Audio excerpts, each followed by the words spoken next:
Hello दोस्त, कैसे हैं आप लोग। आशा करते हैं आप लोग अच्छे होंगे, मस्त होंगे, स्वस्थ होंगे। आइए, इस प्रश्न में कहता है कि एक आदमी ने 16,000 दो व्यक्तियों से उधार लिया और एक आदमी को 6% और दूसरे को 10% ब्याज दिया। एक वर्ष में उसने 1120 रुपया ब्याज दिया। वह 10% दर पर कितना उधार लेता है। यानी कि प्रश्न में कह रहा है, ठीक है, कोई एक आदमी है, ठीक है, उसने 16,000, ठीक है, 16,000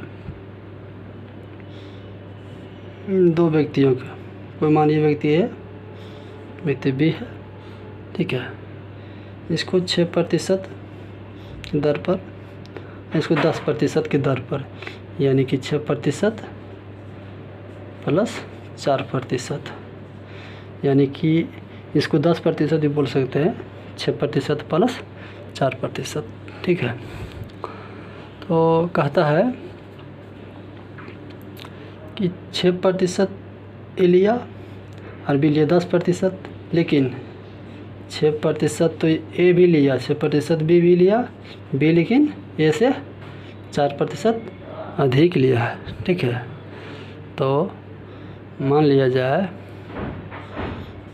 16,000 का 6% निकालेंगे, 00 से 00 कैंसिल, 16 96, 960 हुआ हमारे अनुसार। लेकिन प्रश्न में कहता है एक वर्ष में उसने 1120 रुपया ब्याज दिया, यानी कि एक वर्ष में उसने 1120 रुपया ब्याज दिया, लेकिन हमारे अनुसार कितना हुआ, 960 हुआ, ठीक है, 960 हुआ, ठीक है। इसको माइनस कीजिए, 0, 12 में से 6 गया 6, 10 में से 9 गया 1, ठीक है। और ये बी का 4% जो बच गया है, बी का 4% बराबर कितना है, 160। काटिए इसको, 4 चौका 16, यानी कि बी बराबर हो जाएगा 100 गुने 40, यानी कि 4,000। ये आपका आंसर हो गया, जो कि ऑप्शन नंबर बी में है। चलिए दोस्त, आशा करते हैं आप लोग समझ गए होंगे। चलिए, ढेर सारा प्यार देने के लिए आप लोगों को दिल से धन्यवाद। आइए एक बार और इस प्रश्न को समझाते हैं, एकदम सरल भाषा में समझिए, एकदम कहानी की तरह। एकदम मैथ को जो है ना, मैथ हार्ड ना समझिए, इसको कहानी समझिए एकदम, ठीक है। ये सर को कहानी है, कहानी तरह समझिए एकदम। कहता है कोई एक आदमी ने 16,000 रुपये दो व्यक्तियों से उधार लिए, ठीक है। मान लिया कोई दो व्यक्ति होगा, ठीक है, उससे 16,000 रुपया उधार लिए। पहला आदमी को 6% और दूसरा आदमी को 10%, ठीक है। पहला आदमी को 6%, दूसरा को 10%, 6% प्लस 4%, 10% ही हुआ है, ठीक है।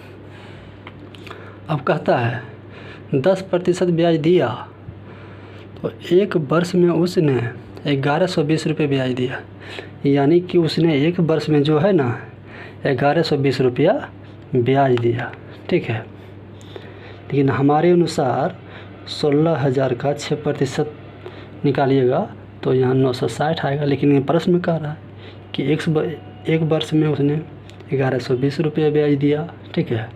तो माइनस कर दिए 960, 1120 में से 960 माइनस होगा तो 160 बचेगा, ठीक है। तो बी का ये 4% जो बचा है, इसके बी का 4% बराबर 160 है, ठीक है। तो इसको काटिए, 4 चौका 16, यानी कि बी बराबर 100 गुना 40, और ये 100 गुना 40 कीजिएगा तो 4,000 होगा आंसर। ये जो कि ऑप्शन नंबर बी में है। चलिए आप लोग को धन्यवाद, तहे दिल से मन लगा के पढ़िए, ठीक है। मान लिया जब वीडियो एक बार में समझ नहीं आता है, ठीक है, तो 2 बार 3 बार 4 बार 5 बार पढ़िए, तो अपने आप फिर से समझ में आएगा, ठीक है। और परसेंटेज एक ऐसा ये चैप्टर है, ठीक है, मैथ का रीढ़ इसको कहा जाता है, ठीक है।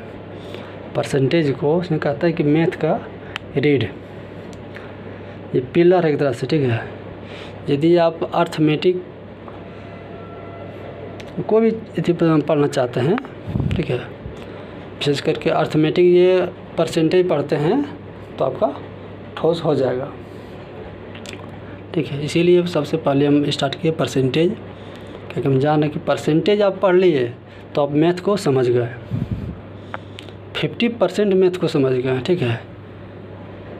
सारा खेल परसेंटेज में ही है। चलिए इसी तरह और टॉपिक लाते रहेंगे, आप लोग प्यार दुलार देते रहिए, ठीक है जी, धन्यवाद।